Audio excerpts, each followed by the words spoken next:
What's up, everybody? Just had a nice little cool front blow in over here, so got my little flannel on, tad bit nipply. I'm gonna go through the shop and show you what's going on in the shop. We've got a 6.4 in here. He's sitting over there doing the 6.4 salute. The short of that is that thing burned up the motor.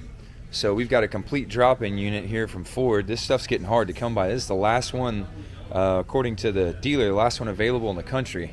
They shipped it to us out of Utah. It's a complete injection pump, you know, rails, injectors, turbos, up pipes, manifolds, the whole bit.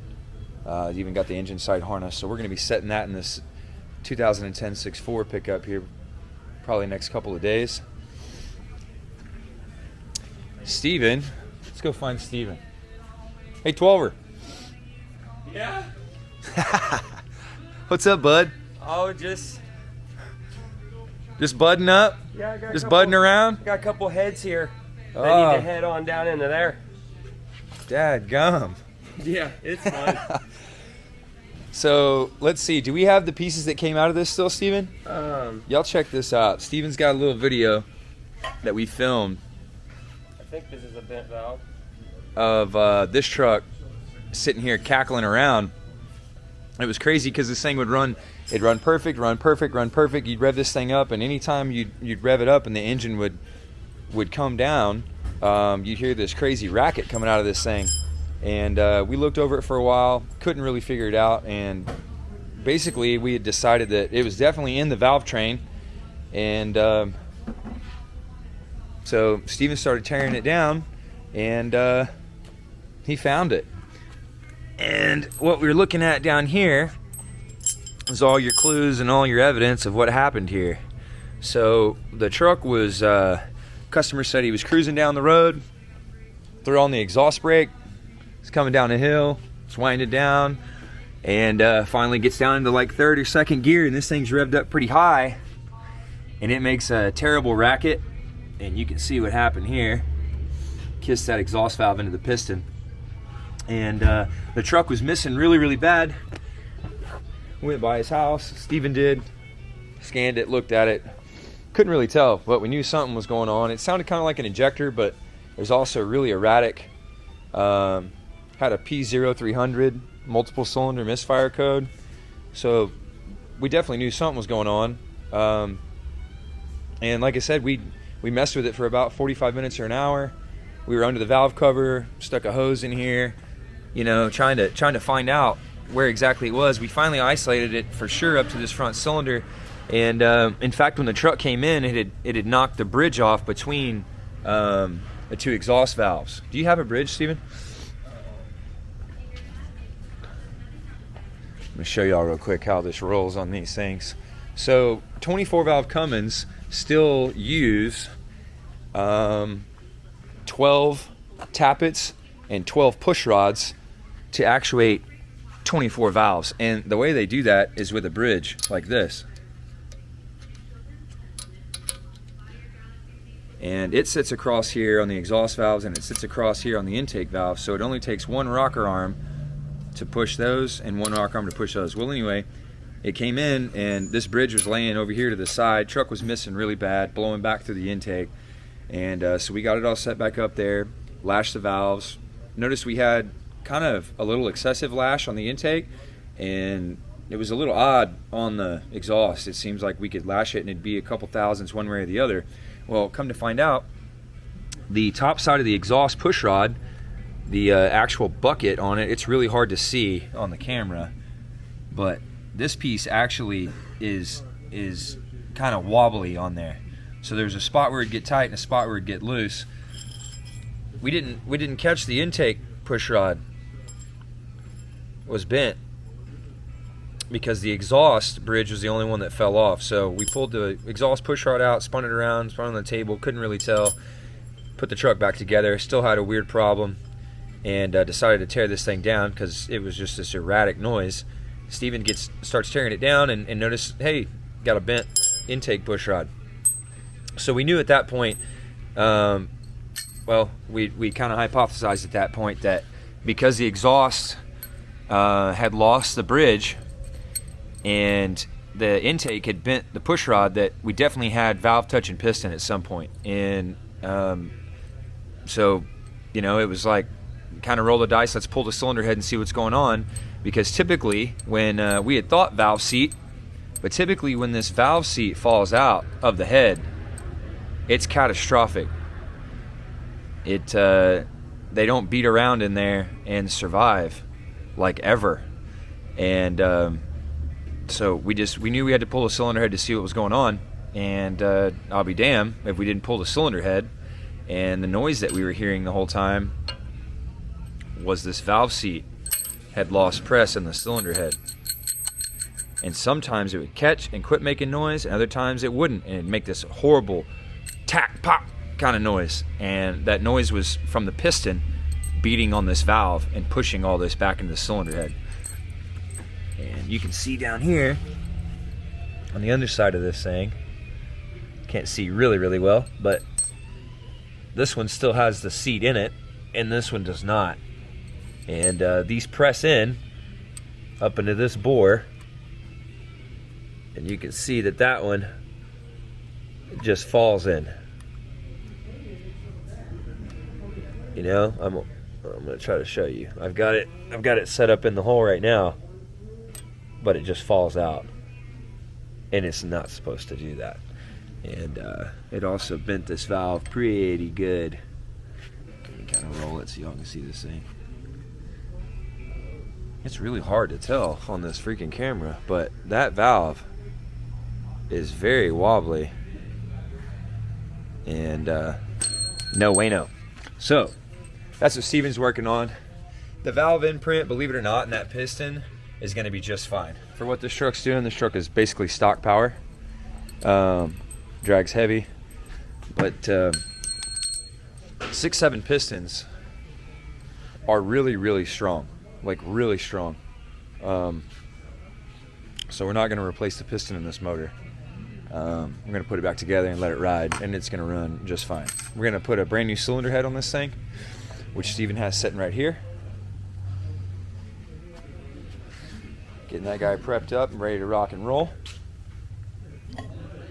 And I know he's got a Cummins gasket somewhere. I think it's right here. Booyah. He just got done sanding the top of the block and putting new cylinder head alignment dowels in there. So he's going to be setting the cylinder head on this thing pretty quick. And we'll have that thing back running today. Here's our 6.4 over here, the one that we got a complete motor over there in the box I was showing you. You can see this guy. Let me see if I can use my phone light on here and show y'all what we're looking at. You see these marks down the cylinder wall in here? Those are not good. You can hang your fingernail on it. Anytime you can hang your fingernail on it, you know that you're talking at least 20 thousandths worth of machine work. You've got to, there's no way to fix that without pulling the engine out of the truck and machining all this. And the thing is right now with COVID stuff going around, you can't hardly buy parts. So the turnaround times for fixing a motor for somebody are 2, 3, 4, or maybe 5 times as long as it typically would be, or you just can't get the parts at all and it's an indefinite. So this truck's got a couple 100,000 miles on it. To be quite honest, it's lived a lot longer than most 6.4s. It does have a couple of cracked pistons I was going to show y'all, but they're really hard cracks to see. 6.4s can crack pistons down in the radius of the bowl. I mean, all these diesels can, but it's more common on 6.4s, and this one's actually got cracks down inside the reentrant part of the bowl here, and a couple little ones that are up on the shoulders. So the truck needed pistons anyway. We looked down the lifter bores, that all looked fine. These things are bad about eating up camshafts as well. Cam actually looks good. It's a shame. I think it broke the rings on that back cylinder and drug some chunks around. Otherwise, it was a pretty clean engine. But nonetheless, this guy's going to get a complete new motor. Kind of sucks, but it is what it is. Some of the other parts that came off that guy. Let's see, what else are we doing over here? We got a 6.7 in here, 3rd gen mega cab dually that Logan just finished doing a head gasket on, and I think he had it fired up last night before we left to go home, and it's sounding good. So we got this guy knocked out pretty quick. Thought it was going to be worse than it was, but we were able to save it. I know the deck surface of the block was a little bit ugly. I should have came over here and got some pictures and some video of it, but we had the cylinder head machined, everything checked out, new gasket, studs, and bottom tap the block so you get a good bite on everything. And yeah, so this is a pretty straightforward job. We got Duramax over here that needs some diagnostic stuff. He's going up on the rack. I think the transfer case has exploded in that thing, so we're going to check it out. Got a Ford over here that the PCM just took a dump. The guy went into like the gas station and came back out. The truck wouldn't run. These trucks, sometimes the keys in these trucks can be an issue. We have also seen PCMs and TCMs. Honestly, the transmission control module is more common than the PCM in this shop anyway. But replaced the PCM, got one from Ford, reflashed his truck, and reprogrammed the keys to the PAT system, which is your anti-theft. Got this thing happy, and I also replaced the hot side charge pipe on this thing yesterday. It was exploded, so this guy's getting ready to go home. Then we got a customer and a friend over here.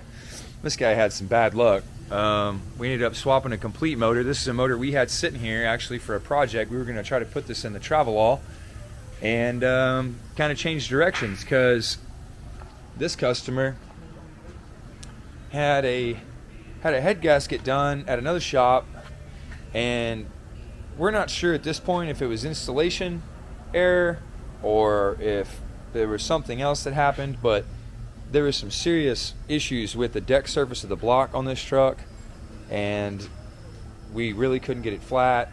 There was nothing that we could really do, and he decided, hey, I'm willing to roll the dice, even though we didn't think it was going to work.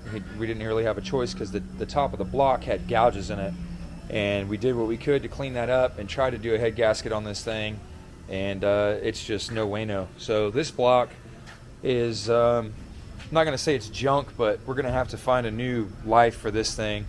I don't have it prepared, otherwise I would show y'all the issues with the top side of this block and why it's just not flat. And you can't just cut the top of the block. You've got to have the right piston protrusion. There's only so much you can do between cylinder head machining and block machining and still keep compression ratio, valve face depth, and all those kinds of things where the engine will run correctly. And this one's just too far gone. So I think we're going to punch this thing out and sleeve this motor and try to use it for something hot rod. Because it's a good seasoned block. I think it's got 200,000 on it. It'd be a good candidate for building a hot rod out of. But this thing is a complete engine that we had in another truck here, and the truck went down and he really needed it, so we worked a deal out with him so that we can just swap the complete engine into this thing, help this dude get back on the road and get back to work. It had a fixed geometry S400 series turbo on it before, but this truck is an Iacin trans, so no transmission tuning, and it was just, for what the truck's doing, it's towing all the time. It's just too much turbo. If it's your, if you have one that's a daily driver and you want to manually shift it and drag a trailer, I'm not saying it's not doable. We've all done it. But for a truck that pulls all day, you don't need more than 350 horsepower to pull anything. And so this thing's got the VGT charger on it, which means he's going to have an exhaust brake, instant spool up, and believe it or not, those things actually maintain a reasonable EGT if you're not just turned up and being ugly to it. So we're actually going to go back to a VGT charger. A lot of people talk trash about those things. To be honest, they almost never fail. It's the actuator every single time. And there's going to be a lot of guys that want to argue that. That's fine. You can argue till you're blue in the face. No one's going to convince me when you're pulling a trailer and daily driving that anything's going to be better than a stock VGT charger that's in good shape with an exhaust brake. When you're doing what you're supposed to and you're on the right tunes for dragging a trailer, there's nothing that's more confidence inspiring than having instant power on the low end to get the stuff moving without a bunch of fuel and heat, and then having an exhaust brake to help slow all that crap down when it's time to shut it down. So anyway, that's where this thing's rolling. It does have 625 studs in it. We pulled that out of the other setup, so we've got a really good clamp on this thing. This truck ought to run like a champ. And if he wants to make more power in the future, we just compound it. We'll add a 75 over the top of that thing, and this thing will have enough air to make 650, 700 horse to the tire. Still have the exhaust brake, instant spool up, warm up on cold mornings, all those kinds of things. So that's what we got in the shop right now.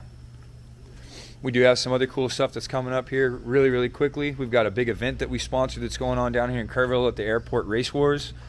Y'all need to check that out. We will be there. We're going to bring a couple of cool things with us to kind of show people and visit. We'll have some swag, some hats and shirts, and Steve and I are going to be there to kind of meet and greet and say what's up to everybody and the locals and all of our friends out here in the hill country. We'll film also while we're over there, because it's gonna be a really badass deal. There's some fast trucks, fast cars, gas and diesel stuff all shows up. It's no prep out at the airport. It's gonna be really legit, and we've got at least 2 or 3 trucks that are gonna be out there competing. So y'all come check us out. I think that's October 23rd. I will confirm that, but sometime in late October. So yeah, man. Hope y'all enjoyed the little tour. Till next time. Later.